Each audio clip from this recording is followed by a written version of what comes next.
Hi, welcome to Siegfried Wagener Radio. Today is July 19th, 2013, and we're reading March 2nd, 1942. Analysis of Propaganda by Siegfried Wagener from MBS KFEL Radio. And we're on his property right now that he gave to my grandma. Good evening. Last Friday, and by the way, I found all these in her garage. And 11 boxes were sent to the University of Colorado's library.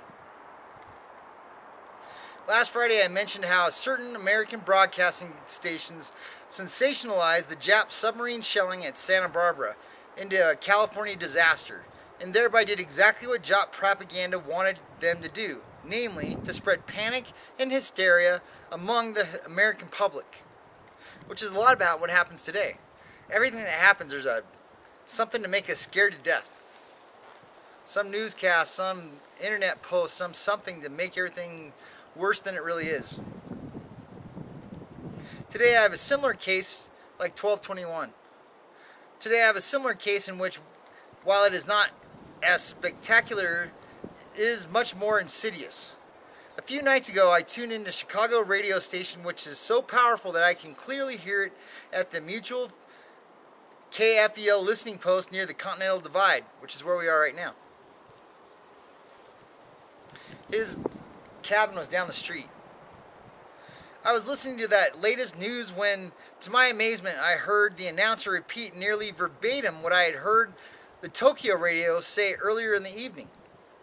The Tokyo radio had released the names of a few American prisoners of war whose hometowns happened to be in central Illinois. So with the best intentions, the Chicago station released the names and what the Jap radio had said that the boys had said for the Jap radio to tell over the shortwave to their relatives back home. Dutifully, the Chicago station repeated nearly word for word the propaganda dope being from Tokyo, namely that these boys were well and that their Japanese were treating them fine. Well, you may think this is all right, but it was not. Let's look into this a little deeper. First of all, Jap radio releases only a few names at a time so as to keep the American listeners on edge and listening in. Their supply of prisoners won't last too long, so they stretch it as much as possible. The Jap radio doesn't care whether the prisoners' home folks ever hear a word from them, nor does it care whether the prisoners are well or dying. All the Japanese government's radio really cares about is to get as many American people to listen in as it possibly induce by holding out to them the possibility of hearing something about a son, a brother, or a husband who may now be in the hands of the Japs. How well this works was told to me by Rex Howell, the manager of KFXJ, Grand Junction, Colorado. That station also released on one occasion the names of some local boys who the Jap radio had said were in Japan and were very well treated. Immediately after the announcement, the station was swamped with telephone calls by people who wanted to know where to tune in on the shortwaves to get the Tokyo station. A few of them really were anxious about their kin who were possibly in Japanese prisoner camps, but there were a good many callers who had no direct relatives that were to be concerned about and who wanted merely to tune in for the sake of curiosity. That station manager felt rather badly about this because he realized that unwittingly his station had played the game of enemy propaganda. Our democratic government does not forbid its citizens to listen to the enemy radio as does Hitler, Mussolini, and Hirohito. We are a free people, and if we feel so inclined, we are at perfect liberty to listen to the voice of the enemy. Our radio and press even quote, with due caution of course, the enemy communiques as they are recorded by our shortwave listening post, and personally I think more red-blooded Americans listen in to the diatribes from Tokyo, Berlin, and Rome, the tighter they will clench their fists in determination to get at the throats of those Axis broad blasters who with every word insult the feelings and sentiments of American citizens. But neither are all American listeners red-blooded enough. Red-blooded enough. He knows so much. Blue blood, red blood. But neither are all American listeners red-blooded enough to have that reaction, nor is it our obligation to publicize enemy propaganda in this country. After all, coming back to the broadcasting the well-being of American prisoners in Japan, who says that our boys are in good health and well treated? Who? The Japs? The same Japs who employed a couple of swindlers for taking peace in Washington, while at the same time they killed over 2,300 of our boys in Hawaii? Is this the voice of such people to be trusted when it whispers across the Pacific, "Don't worry, your boys are all right. We're really gentlemen. We treat them well"? And if the Japs really put some of our boys at the mic to talk personally to the folks back home, you can bet your boots while riding herd in a blizzard that there are plenty of loaded revolvers around in case that they deviate a single syllable from the text of the message what the Japs have written down for them to read. Remember P.G. Wodehouse, the English writer whose stories it was so much fun to read? Remember when he spoke over Nazi radio and tried to tell the world that the cookies in Nazi prison camps were just as good as Julia's pies, or how the Nazis got him to do it? Nobody knows as yet. But what really happens to the prisoners of Nazis, any refugee in this country can tell you, as well as all of the governments in exile which have a way of getting out the truth out of conquered countries in spite of the torture chambers and hangmen. If that isn't enough, just let the Russian people who were freed by the Russian army from the Nazi yoke tell their story, and you get an idea of just why Jap radio insists that all American prisoners are treated well. Without wanting to alarm the relatives of American prisoners in Japan, I can only repeat what President Roosevelt said. This is war.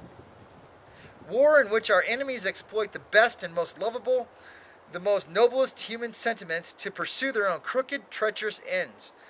And because it is such a war, it would be better if our radio stations and newspapers would not repeat publicly what the Jap radio says about our prisoners, but would really relay such messages privately and thus kill the abominable Jap propaganda scheme. I am so empathetic on this point because I know at this moment no other trick of the enemy shortwave propaganda which works so effectively in infiltrating our country and people. As a rule, the 40 or 50 million people in the United States whose radios do not listen to foreign shortwave stations, as I have previously explained, Axis shortwave propaganda has to work through key agents in this country to get its message across. The Nazis and fascists never had American prisoners to lure American listeners. Now the Japs have some. And now all the weaseling and disheartening rumors, all the phony statements that Pearl Harbor was worse than our own government admitted, and all the stinging, biting remarks which were aimed at making one American group suspicious of all the others, and all American people suspicious of their allies.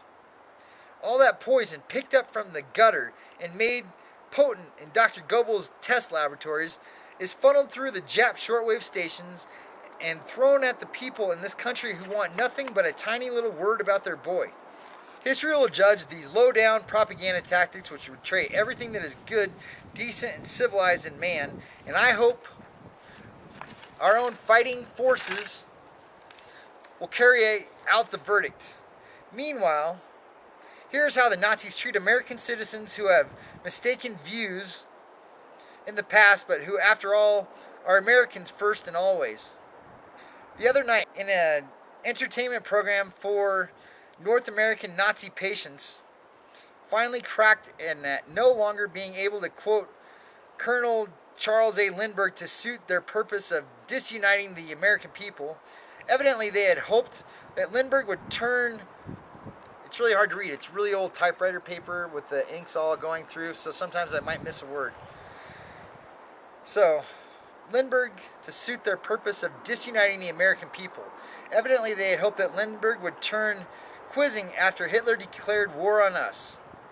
That instead he joined the fighting forces made them so mad that their ivory-skulled entertainment Charlie jibed, I quote, "Lindbergh will turn on you as upon turns the knights," unquote.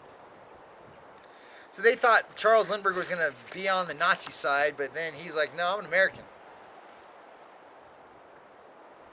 Nice people to have for friends, aren't they? But but it only proves the truth of the Nazi slogan. An willst du nicht mein Brunnen sehen, den Schlag, ich der den Schwegel in, which means in English, and if you are not willing to work for me in full, I shall crack your skull. So the Nazi way is, if you're not willing to be on my side, I'm going to crack your skull. So I'm going to start those paragraphs again. The United States of America's own fighting forces will carry out the verdict. We know it did. Meanwhile, here's how the Nazis treat American citizens who may have had mistaken views in the past, but who, after all, are Americans first and always.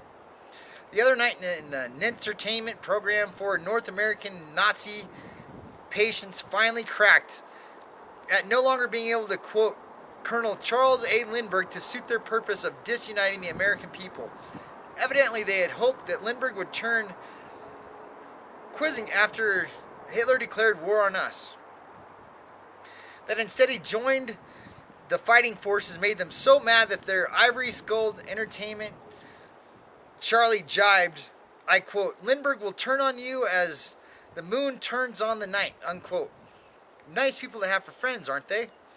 But if only proves the truth of the Nazi slogan, and I'm not reading that again. Oh, maybe I'll try. Und willst du nicht mein Brunnen sein, dann schlag ich den Schlingen in, which means in English, and if you are not willing to work for me in full, I shall crack your skull. That fate may someday overtake Congressman Martin Dies when the Nazi radio can no longer quote him as frequently as, according to a certain German fly of the Federal Communication Commission, it has been doing in the past. At Mutual KFEL Listening Post, I too have noticed that Dies' opinions and findings were often held up by the Nazi radio to American listeners as to show how the United States was sold out to communism by President Roosevelt and the New Deal. But I do not have such complete records as the Federal Communication Commission must have, and thus I cannot confirm Chairman Fly's statement that I quote, Representative Dies received as many favorable references in his Axis propaganda to this country as any living American public figure. His opinions were quoted by the Axis without criticism at any time, unquote. However, while I do not want to go on record with such precise claims, I have heard many of the charges of Dies' committee repeated over and over by such hard-shelled Nazi shortwave propagandas as Jane Anderson, Fred Kaltenbach, and Edward Delaney. Rightly or wrongly, these American traitors in the Nazi camp have used their findings on the Dies Committee as a standby whenever they ran short of material to slander our present government in their everlasting attempt to cause large groups of American citizens to become disloyal and traitors to their country. During the last presidential campaign, Wendell Willkie was their favorite until Willkie put up the record straight. In no uncertain terms. On 2 occasions, the Nazi radio tried to use my criticism of British radio propaganda, but I stopped that on short order. It can be done, and our Republic men should do it if they don't want their own statements being used against their own country after their countrymen have been lured to the radio with stories about American prisoners in Japan. And that is my analysis of propaganda for the president. The shortwave stations to which I have referred to are Tokyo JVW, JLG4, London JRH, Moscow ARV, Berlin DXJ, and Rome 2R06. Good night.